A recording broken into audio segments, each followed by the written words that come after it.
Welcome to today's Business Report. I'm Denise Williams, here to bring you the stories shaping the financial world and guiding your journey to smarter business decisions. Let's dive into the top headlines. Chairman of the Jamaica Association for Microfinancing, Dr. Blossom O'Mealy Nelson, is proposing a $5,000 grant in exchange for registration by informal small businesses. Dr. O'Mealy Nelson told RJR News that identifying members of the micro enterprise sector remains a major challenge, and she is urging the government to speed up assistance to these small operators. She says the sector is hard to reach because no national database exists to show how many micro businesses operate or where they are located. Dr. O'Mealy Nelson believes the problem could be resolved by offering small entrepreneurs a grant tied to formal registration. She suggested a simple system in which each operator would receive a government-issued card and $5,000 after providing their name, address, and details of their business activity. General Manager of Key Insurance Company, Tamara Glaves Husey, says there has been a 30 to 35% spike in motor insurance claims since the passage of Hurricane Melissa. However, she pointed out to RJR News that this is not surprising given the devastation caused by the hurricane.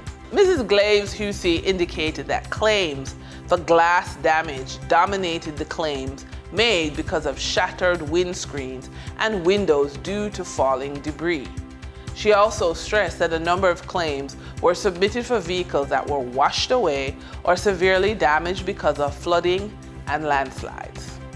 West Indies Petroleum Terminal is preparing to list just over 11 billion shares on the main market of the Jamaica Stock Exchange at 50 cents each. VM Wealth Management will serve as the lead broker for the upcoming offer. For the financial year ended December 31, 2024, the company reported revenues of US $8.2 million and net profits of US $1 million.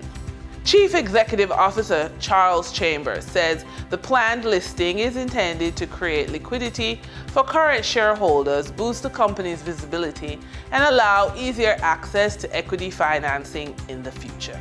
For the trading period ending December 12, 2025, these were the most actively traded stocks. Trans-Jamaica Highway Limited with 1,631,087 units, representing 15.56% of market sales volume.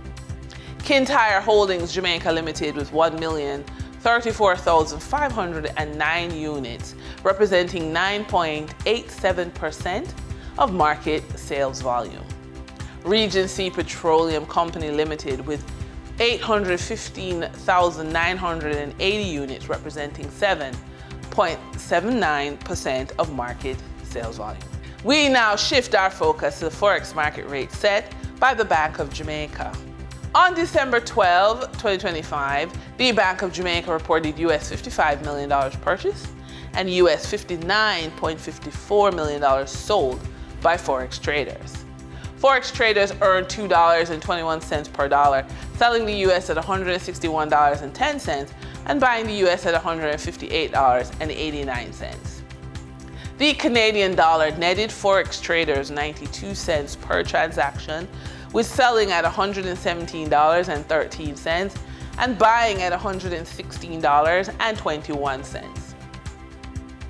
The British pound yielded Forex traders $1.44 in profits, with selling at $213.58 and buying at $215.02. For our credit report tip of the day, the end of the year sparks emotion and urgency all at once.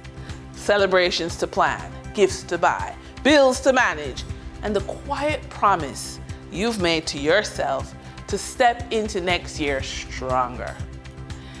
Instead of letting the season sweep you into overspending, this is your moment to act. Right in the middle of the shopping trips and the holiday errands, you can take control. Download your free credit report. Check every detail with intention. Call your bank to fix anything that doesn't look right, and redirect extra income towards tightening up your balances. This is the season to move with purpose and set yourself up to enter the new year with clarity, confidence, and a credit profile that reflects your determination.